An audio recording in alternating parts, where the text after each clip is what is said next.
Subhanalloh, ba'zi ayollarni ko'rib hayron qolasizda. Ko'chaga chiqayotganda go'zal liboslarni kiyadi, o'ziga oro beradi, eng qimmat atirni sepadi, keyin ko'chaga chiqadi. Uyga kelgandachi eng eski kiyim kiyiladi, eng urungani kiyiladi va atirni ham xohlasa sepadi, xohlamasa yo'q. Asli teskarisi bo'lishi kerak.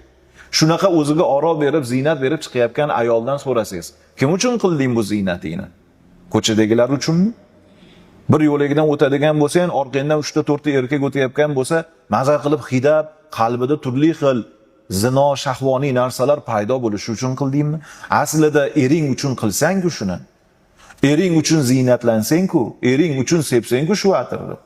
Men bir o'zimdan misol keltiraman, yosh katta bir hojiona holatlarini ko'rib hayron bo'ldim.